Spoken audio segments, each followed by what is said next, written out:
Assalamualaikum warahmatullahi wabarakatuh.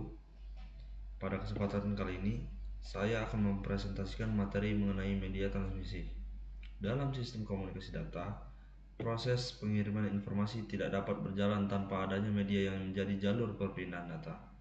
Media transmisi berperan sebagai penghubung antara perangkat pengirim dan perangkat penerima agar data dapat dikirim dengan cepat, tepat, dan efisien. Melalui pembahasan ini, kita akan memahami pengertian media transmisi, jenis-jenisnya, karakteristik, dan serta kelebihan dan kekurangan dari setiap media yang digunakan dalam jaringan komunikasi. Oke, lanjut di pengertian media transmisi. Apa itu media transmisi?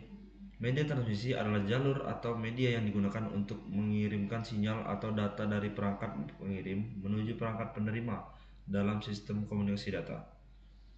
Media transmisi menjadi bagian penting dalam jaringan karena menentukan 1. Kecepatan pengiriman data, 2. Jarak komunikasi, 3. Stabilitas koneksi, 4. Kualitas sinyal.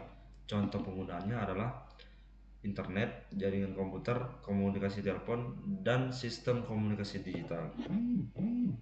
Fungsi media transmisi. Fungsi utama media transmisi yaitu ada 4.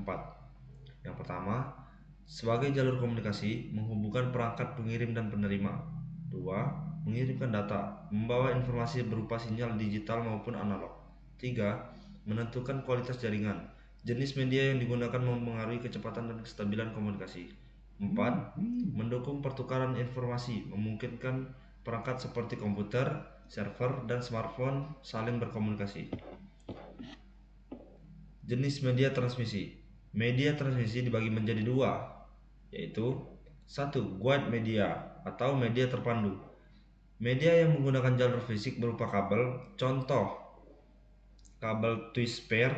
2. Kabel koaksial. 3. Fiber optik. 2. Unguide media, media tidak terpandu. Media yang menggunakan gelombang elektromagnetik tanpa kabel, contoh gelombang radio, microwave, infrared, atau satelit. Guide media atau media kabel. 1. Twist pair kabel. Kabel yang terdiri dari pasangan kawat tembaga yang dipilih. Jenis-jenisnya adalah UTP, Untied Twist Pair, atau STP, Short Twist Pair.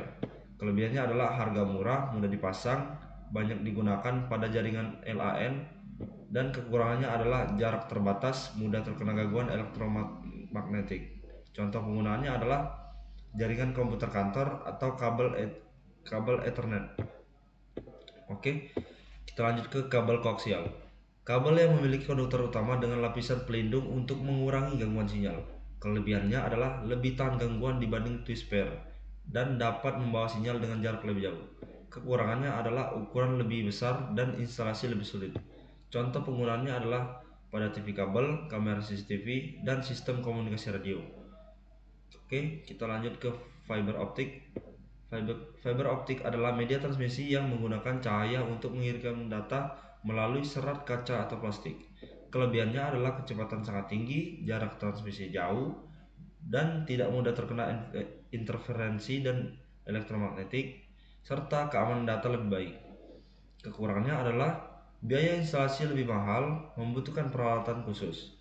Contoh penggunaannya adalah pada internet berkecepatan tinggi, jaringan backbone, atau telekomunikasi. Lanjut, unguide media atau media nirkabel.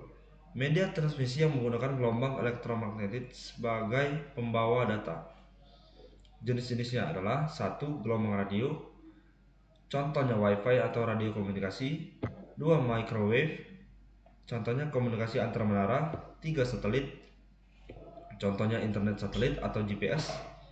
Lanjut, perbandingan media transmisi. Perbandingan media transmisi adalah seperti twist pair, kecepatannya sedang, jarak pendek, dan biaya yang lebih murah.